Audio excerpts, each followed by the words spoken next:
Bienvenue à toi dans ce nouvel épisode de Prépa Bac, le podcast qui te prépare au bac de SES pour l'oral et pour la session écrite. Aujourd'hui, on va parler de CO2, responsabilité individuelle ou hypocrisie mondiale. Salut à toi et bienvenue dans ce nouvel épisode. Aujourd'hui, j'ai envie qu'on discute d'un sujet assez brûlant dans notre société, au sens propre comme figuré, les émissions de CO2 et le réchauffement climatique, la crise climatique et tout ce qu'on entend à ce sujet. Tu l'as sûrement remarqué, on nous parle tout le temps d'empreinte carbone, de gestes écolos, de transition énergétique et de consommation responsable. Cette histoire, elle date pas d'hier, elle date déjà d'il y a plus de 50 ans. Et en soi, c'est assez bien. C'est même nécessaire au vu de ce qui se passe ces 50 dernières années. Mais tu vas voir, aujourd'hui, je veux qu'on prenne un peu de recul sur la chose, qu'on sorte de cette vision parfois très culpabilisante qu'on peut essayer de pousser sur la population et qu'on essaye de comprendre les vraies dynamiques économiques et sociales qui jouent derrière tout ça dans nos sociétés modernes. Parce qu'au fond, il y a une vraie question, est-ce qu'on est vraiment en train de régler le problème du réchauffement climatique et du CO2 ou est-ce qu'on est en train de le maquiller tout en pointant du doigt les consommateurs moyens, la population, sans toucher aux vraies sources du dérèglement climatique? Bon, commençons par poser quelques bases. Le dioxyde de carbone, ou CO2, c'est un gaz à effet de serre. Il faut quand même poser la chose pour comprendre le sujet.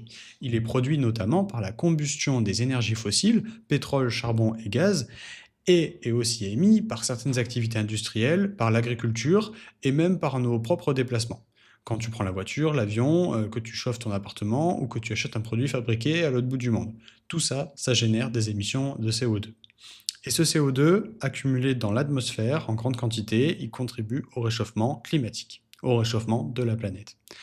Ce n'est pas une opinion, c'est un fait scientifique. La température moyenne de la planète augmente actuellement, les événements climatiques extrêmes se multiplient actuellement encore une fois, et les calottes glaciaires ont tendance à fondre, bien qu'à certains endroits, elles ne fondent pas. Les océans montent, les sécheresses s'intensifient d'année en année, bref, on a quand même un vrai souci à l'échelle planétaire. Mais maintenant, venons-en à l'analyse des SES. Qui émet quoi et qui doit faire quoi? Parce que c'est là que le sujet devient franchement intéressant. On entend souvent dire qu'il faut que chacun fasse un petit peu sa part et que c'est les petites actions de chacun qui feront les grands résultats. Qu'il faut arrêter de prendre l'avion, manger moins de viande, trier ses déchets, acheter plutôt local. Et encore une fois, ce sont des bonnes idées. Mais est-ce que c'est suffisant? Et surtout, est-ce que c'est juste au sein de notre société? Prenons un exemple très concret. En France, en 2022, les émissions de CO2 de la France représentaient environ moins d'1% des émissions mondiales. 1%. T'as bien entendu. Autrement dit, même si demain on arrêtait complètement d'émettre du CO2 en France, plus de voitures, plus d'avions, plus d'industrie, plus rien, eh bien ça ne changerait presque rien au niveau global et au niveau de la planète. Alors pourquoi est-ce qu'on demande autant d'efforts aux citoyens français ou européens en règle générale? Pourquoi est-ce qu'on insiste autant sur leur consommation, leur choix de vie, leur comportement, alors que l'impact global est minime à l'échelle de la planète? Et c'est bien de ça qu'on parle, on parle de la planète. Parce qu'en parallèle, tu as des pays comme la Chine, par exemple, mais tu en as d'autres, hein, comme l'Inde, sans vouloir en pointer un du doigt, euh, qui représente à elle seule près de 30% des émissions mondiales de CO2. L'Inde monte en puissance, l'Afrique aussi. Et même si pour l'instant son empreinte reste faible par habitant, elle va forcément augmenter avec le développement économique qu'elle va connaître dans les années à venir. Et on ne parle même pas des grandes multinationales, des méga navires porte-conteneurs, des jets privés, des mines à ciel ouvert ou des usines qui tournent 24 heures sur 24 pour produire à bas coût tout ce qu'on consomme ici. Alors, est-ce que c'est vraiment le petit consommateur français qui doit porter toute la responsabilité du poids environnemental de la planète? Ou est-ce qu'il n'y aurait pas une forme de scam, comme on pourrait dire, un discours un peu biaisé, qui met l'accent là où c'est le plus facile, mais pas forcément là où c'est le plus efficace? On appelle ça en SES une asymétrie de responsabilité. C'est un peu comme une asymétrie d'information. C'est-à-dire qu'on impose des responsabilités égales à des acteurs qui n'ont pas le même poids, pas les mêmes capacités d'action et surtout pas le même impact réel dans la société. Un pays riche comme la France, qui a déjà une industrie plutôt décarbonée grâce au nucléaire, se retrouve à devoir réduire encore et encore ses émissions, pendant que d'autres pays construisent des centrales à charbon à tour de bras pour produire toujours plus.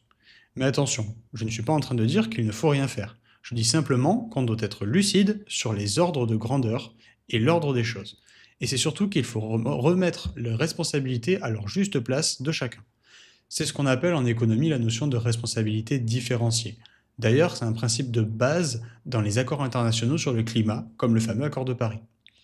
Mais dans les faits, tu remarqueras que les politiques publiques et les discours médiatiques restent très centrés sur l'individu, sur le français moyen, sur ce que toi, tu dois faire. On t'encourage à acheter des voitures électriques, à baisser ton chauffage, à composter tes déchets, à manger presque du tofu et des aliments transformés, alors que les grandes entreprises polluantes continuent leur business comme si de rien n'était.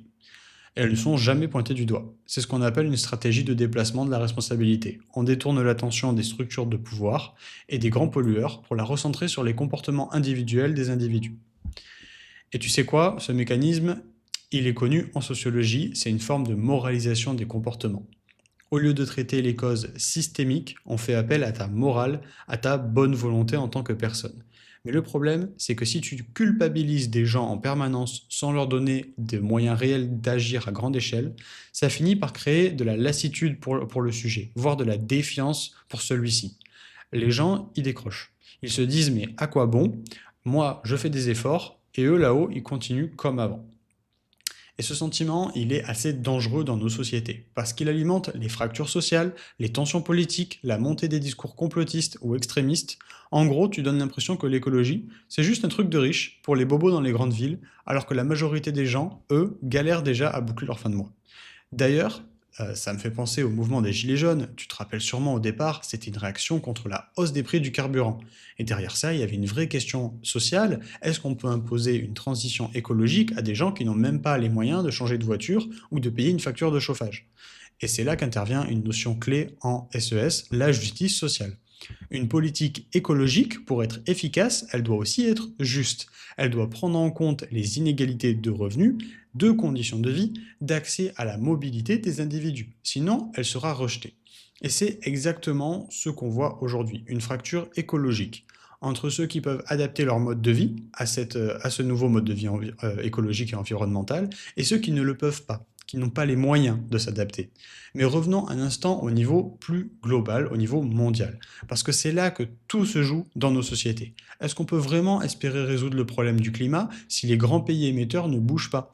Est-ce que des engagements comme ceux de la Chine ou de l'Inde sont crédibles et vont être respectés? Est-ce que ce n'est pas un peu hypocrite parfois de la part des pays occidentaux de donner des leçons alors qu'ils ont construit leur richesse pendant 2 siècles grâce à une exploitation massive des ressources et une pollution décomplexée? C'est ce qu'on appelle en histoire économique la dette écologique. Les pays du Nord ont consommé l'essentiel du budget carbone disponible à l'échelle de la planète, et maintenant qu'il faut réduire les émissions, ils demandent aux pays du Sud de ne pas suivre le même chemin de développement qu'ils ont emprunté eux-mêmes. C'est un vrai dilemme, parce que d'un côté, il faut réduire les émissions, mais de l'autre, il faut permettre aux pays pauvres de pouvoir se développer. Et pour ça, il faut de l'énergie.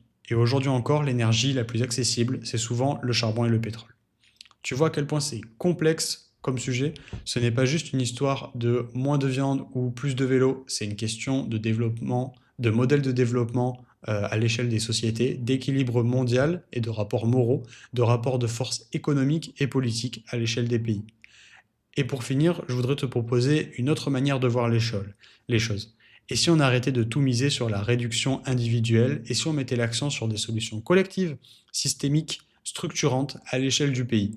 Investir massivement dans les transports publics, rénover les logements pour réduire la consommation énergétique, taxer sérieusement les entreprises les plus polluantes, relocaliser certaines productions, encourager les modèles économiques circulaires, bref, utiliser des outils de la politique publique, de la régulation, de la planification même, pour orienter vraiment la société dans une autre direction. Parce qu'en réalité, c'est ça la responsabilité politique, faire en sorte que les bonnes décisions soient les plus simples à prendre. Que le système pousse vers des choix soutenables au lieu de compter uniquement sur la bonne volonté des individus. Je vais m'arrêter là pour aujourd'hui. J'espère que ce podcast t'a permis de prendre un peu de recul, de mieux comprendre les enjeux autour de ce sujet, de voir au-delà des discours simplistes. Comme toujours, le but ici, ce n'est pas de dire ce qu'il faut penser, c'est de t'armer pour penser par toi-même avec des faits, des notions et des analyses. Merci d'avoir écouté cet épisode jusqu'au bout. On se retrouve très vite pour un prochain épisode. Bye bye.